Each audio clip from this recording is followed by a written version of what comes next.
उफ, देवर जी को भी वही गंवार पसंद आनी थी। माँ जी, मैं तो आपसे पहले ही कह रही थी कि देवर जी को उस गांव वाली शादी में जाने ही मत दो। अब ला रहे हैं ना आपके लिए गांव की गंवार बहू। उफ, कहाँ हमारा पढ़ा लिखा मॉडर्न हाई क्लास परिवार और कहाँ वो देहातन। अरे बहू, मैं भी उसी मनहूस दिन को कोस रही हूँ।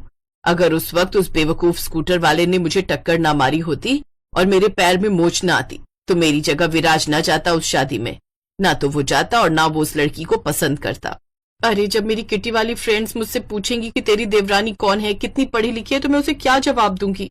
अरे मैं भी तो यही सोच रही हूँ कि मैं रिश्तेदारों को क्या ही जवाब दूंगी।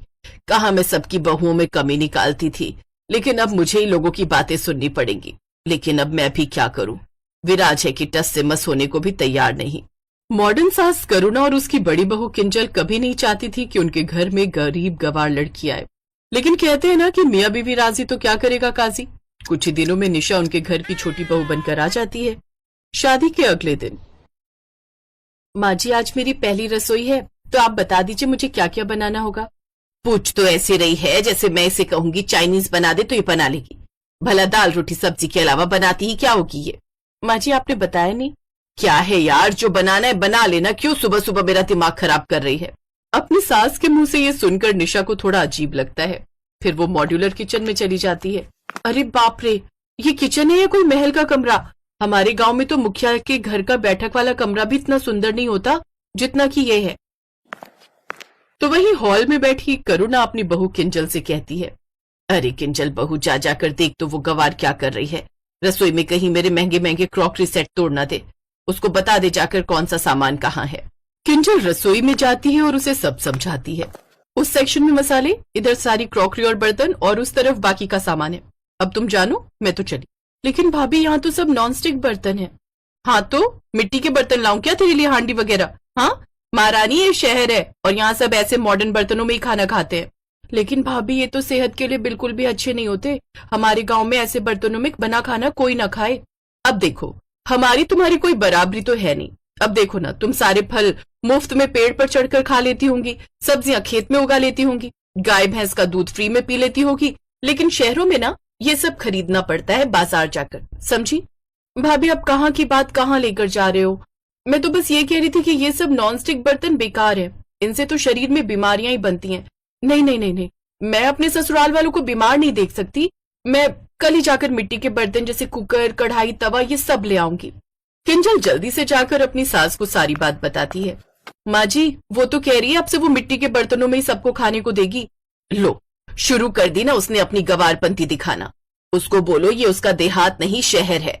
अब अगर हम मिट्टी के बर्तनों में खाना खाएंगे तो हमारी क्या ही इज्जत रह जाएगी। तुझे पता है किंजल, सरोज दीदी की बहू है ना शनाया, वो अमेरिका से पढ़कर आई है। दीदी जब भी मिलती है अपनी बहू की तारीफ में कसीदे पढ़ती है, कहती है सारी दुनिया की नॉलेज है उसे। हाय, मेरे भी सपने थे फॉरेन रिटर्न बहू लाने के, लेकिन देखो तो क्या हो गया। मुझे तो अमेरिका नहीं अमरपुर गांव की लड़की पल्ले पड़ गई जिसे नॉनस्टिक नहीं मिट्टी के बर्तन चाहिए। फिर अगले दिन, माँ जी देखो, मिट्टी की बोतल, अब से सब इसी से पानी पियेंगे, इन प्लास्टिक की बोतल में नहीं। इससे हमारा शरीर बिल्कुल ठीक रहता है, हमें कोई बीमारी नहीं लगती और शरीर के छोटे मोटे रोगों का इलाज इन सब से ही हो जाता है। ये लो, अब 5वीं पास निशा जी हमारा इलाज भी करेंगी। शहर के सारे डॉक्टर्स मर गए क्या जब आपसे ज्ञान की जरूरत है? भाभी ये कैसी बातें कर रही हैं आप? आपके जानकारी के लिए बता दूं, डबल एमए किया है इसने। अरे छोड़ना बड़ी बहू ये सब, वो तेरी मासी सास है ना सरोज, उसका फोन आया था। इस गांव की बहू की मुंह दिखाई करने आ रही है वो अपनी अमेरिका रिटर्न बहू के साथ। लो, फिर तो आज हमारी जमकर किरकिरी होने वाली है, क्योंकि इसको हमारी रेपुटेशन का तो ख्याल है ही नहीं। डोंट वरी भाभी, अगर आपको लगता है कि मेरी वजह से आपका मजाक उड़ाएगा तो कोई बात नहीं, मैं ऐसा कुछ नहीं करूंगी जिससे आपकी नाक कटे। ठीक है, तो सबसे पहले इन मिट्टी के बर्तनों को कहीं छुपा कर रख दे, और किंजल बहू तू महंगे वाला डिनर सेट निकाल दे। शाम को वो सब अच्छा अच्छा खाना बनाकर तैयार कर लेती है। काम निपटाकर निशा अपने कमरे में तैयार होने चली जाती है।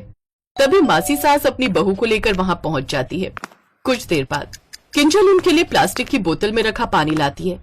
अरे नहीं नहीं नहीं नहीं, आप तो बस मुझे गिलास दे दो, मैं सिर्फ मिट्टी की बोतल का पानी पीती हूँ। वो क्या है ना, प्लास्टिक के जंजाल से मैं बाहर निकलकर मिट्टी के बर्तनों को यूज करना चाहिए, इससे हम काफी बीमारियों से बच सकते हैं। कुछ देर बाद किंजल उनके लिए प्लास्टिक का डिनर सेट निकालती है और उनको खाना परोसने लगती है। ओ गॉड किंजल भाभी, आप इतनी एजुकेटेड है फिर ऐसी हरकतें कैसे कर सकती हैं? भला प्लास्टिक के बर्तनों में खाना, अरे आपको पता नहीं इससे कैंसर जैसी बड़ी बीमारी हो सकती है।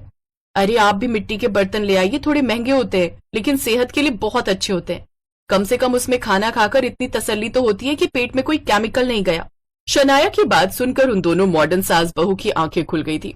जिन बर्तनों की बात अमेरिकन रिटर्न बहू कर रही थी, उन्हीं की वकालत तो कई दिनों से गांव की निशा भी कर रही थी, लेकिन उसे गांव की समझकर वो दोनों सास बहू सिर्फ निशा का मजाक ही उड़ाती थी।